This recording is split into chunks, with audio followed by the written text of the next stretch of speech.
গুরুজয় শ্রী গুরুজয় গতকাল রাত্রিকালীন জীবন সকল ধর্মসভায় উপস্থিত অনুপস্থিত সকলের প্রতি রইল গুরুজয় সম্ভাষণ।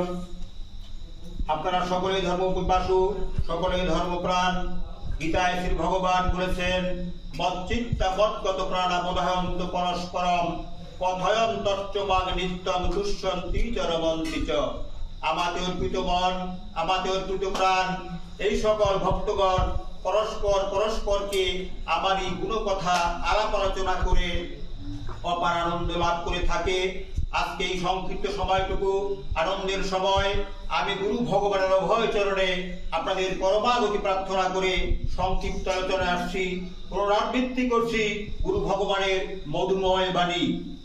আমাদের চরণে নিবেদন, গুরুদেবের যেই বাণী একটু শ্রবণ করার চেষ্টা করবেন। শুধু শ্রবণ করবেন কেন, ধারণ করার চেষ্টা করবেন।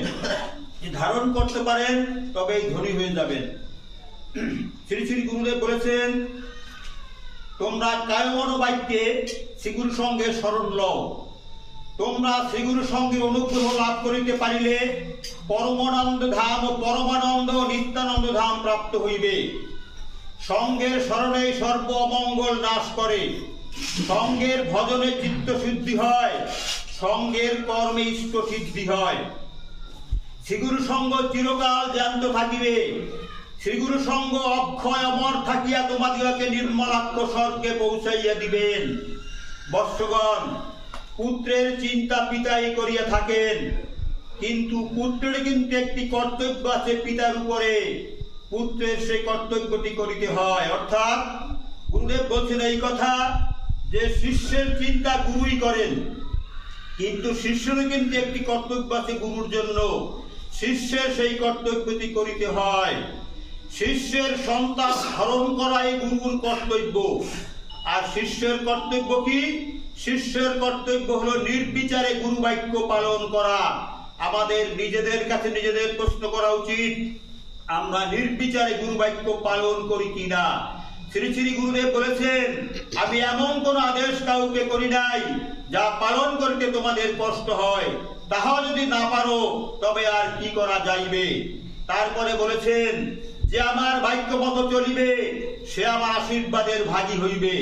যে আমার বাক্য অন্যথা করিবে অপরাধী হইয়া দণ্ড ভোগ করিবে। আমরা নিজেদের কাছে নিজেদের প্রশ্ন করা উচিত যে আমরা গুরুদেবের বাক্য পালন করি কি করি না। গুরুদেবের বাক্য পালন করেছিল উদ্ভিদ, বৃক্ষ, লতা, বন্য জীবজন্তু, কিন্তু শেষ স্থলে কি করিতেছি আমরা? শ্রী শ্রী ঠাকুরের অলৌকিক লীলার প্রত্যক্ষদর্শী মাস্টার সুধাংশুভূষণ দত্ত। সুধাংশুভূষণ দত্ত তখন ছিলেন গুরুদেবের সেবক। গুরুদেব এক ভক্তের বাড়িতে মধ্যাহ্ন সেবার নিমন্ত্রণ করেছিলেন সেই ভক্ত। তখন সুধাংশুভূষণকে নিয়ে গুরু ভগবান সেই বাড়িতে উপস্থিত হলেন। তার বোটে করে গুরুদেবকে তার বাড়িতে নিয়ে গেলেন, সেবা দিলেন। বিভিন্ন রকম উৎসব হলো, গ্রামবাসী সেখানে উপস্থিত হলো। গুরুদেবের আদেশ উপদেশ আশীর্বাদ নিচ্ছিল, চরণধুলি নিচ্ছিল। বিদায়ের বেলায় সকলে হুলুধ্বনি শঙ্করধ্বনি দিয়ে গুরুদেবকে বিদায় দেওয়ার জন্য উপস্থিত হলেন। এখন সেই বাড়ি থেকে যখন গুরুদেবের বোটে আসবে নদীর ঘাটে, সেখানে বিরাট একটি খেলার মাঠ ছিল। সেই খেলার মাঠ পাড়ি দিয়ে গুরুদেবের নৌকায় উঠতে হবে। যখন গুরুদেব খেলার মাঠের কাছে এলেন, খেলার মাঠের কাছে এসে একটু দাঁড়িয়ে রইলেন। আর সুধাংশুভূষণ দত্ত তার হাতে গুরুদেবের ছাতা এবং গুরুদেবের লাঠি। গুরুদেবের কাপড় গোড়ালির উপরে আর সেবকের কাপড়ও গোড়ালির উপরে। এখন সেবক চিন্তা করতেছে মনে মনে। গুরুদেব জানে না যে সেবক কি চিন্তা করতেছে, এবং সেবক জানে না যে গুরুদেব কি বলতেছে। সেবক মনে মনে চিন্তা করতেছে যে এই যে লক্ষ লক্ষ ল্যাংড়া প্রেম কাটা যাকে বলা হয়, এরা তো কাউকে খাতির করে না, কি বাঘ কি ভাল্লুক সকলকে আলিঙ্গন দিতে ভুল করে না।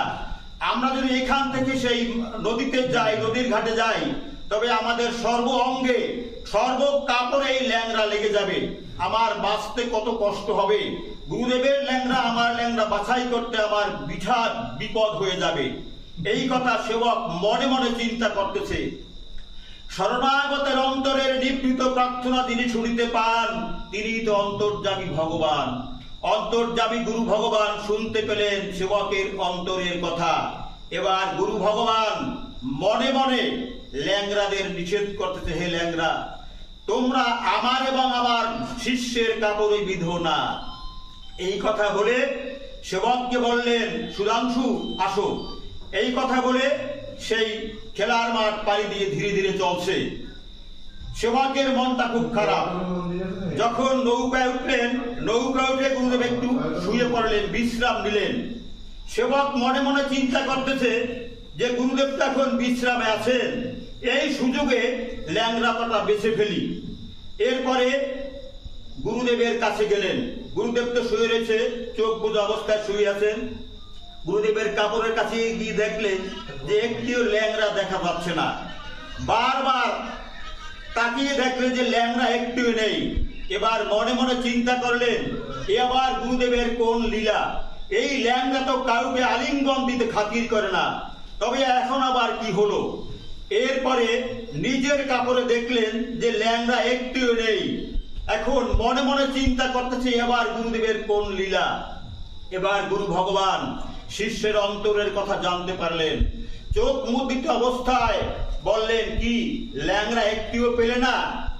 এবার গুরু ভগবান বললেন, ল্যাংড়া বেছে ফেলতে তোমার কষ্ট হবে, তাই আমি ল্যাংড়াদের নিষেধ করেছি। হে ল্যাংড়া, তোমরা আমার এবং আমার শিষ্যের কাপড়ে বিধো না। এখন সেবক মনে মনে বলতেছে, মুখে না, মুখে বলার সাহস পায় না, মনে মনে বলতেছে, ল্যাংড়া আবার কথা শোনে নাকি? শরণাগতের অন্তরের নিভৃত কথা যিনি শুনিতে পান, তিনি তো অন্তর্যামী ভগবান। এবার গুরু ভগবান উত্তরে বললেন, ভগবানকে দেখা যায় না, ধরা যায় না, ছোঁয়া যায় না। ল্যাংড়াকে দেখা যায়, ধরা যায়, ছোঁয়া যায়। ভগবান যদি মানুষের কথা শুনতে পারে, তবে ল্যাংড়া কেন কথা শুনিবে না? কথা বলিতে জানলে সকলেই শোনে। পলাশী আশ্রমে অবস্থানকালে গুরু ভগবান সেখানে উপস্থিত ছিলেন। উৎসবের উৎসব আগত প্রায়। তখন গুরু ভগবান একদিন শিষ্য ভক্তদের বললেন যে, এই শোনো, উৎসব তো এসে গেছে, সমস্ত জায়গায় মশার ওষুধ দিবে এবং এই বাঁশ বাগানটা তোমরা পরিষ্কার করে এসো। তখন বহু শিষ্য ভক্তবৃন্দ গুরুদেবের আদেশে সেই লাঠি ছোটা নিয়ে বাগান পরিষ্কার করার জন্য যা দরকার তাই নিয়ে বাগানের মধ্যে প্রবেশ করেছে। কিছু সময় বাগান পরিষ্কার পরিচ্ছন্ন করার পরে হঠাৎ পিছনের দিকে দৌড়ে এলেন সকলে। এসে আশ্রমে গুরুদেবের কাছে উপস্থিত, বাবা কাজ করা যাবে না। কেন? বিশাল এক বিষধর সাপ আমাদেরকে তাড়া করে আসছে, ধাওয়া করে আসছে। তখন গুরু ভগবান বললেন, কোথায়? আমাকে নিয়ে চলো সাপের কাছে। গুরু ভগবান ধীরে ধীরে এলেন বাঁশবাগানের কাছে। এসে গুরু ভগবান বললেন, সাপ কোথায়? এবার অঙ্গুলি নির্দেশ করে এক শিষ্য বললেন, বাবা ওইখানে। তখন গুরু ভগবান সাপের কাছে গেলেন। যখন সাপের কাছে গেলেন, সাপের কাছে গিয়ে বললেন, হে বাপু, দেখো তুমি তো এতদিন এখানে ছিলা, এখন এই জায়গা আমার শিষ্যদের জন্য দরকার, তুমি বাপু অন্যত্র চলে যাও। এই কথা বলার সঙ্গে সঙ্গে সেই বিষধর সর্প গুরুদেবের চরণ তলে লুকিয়ে পড়ে তার দেহ নিয়ে ধীরে ধীরে অন্যত্র চলে গেলেন।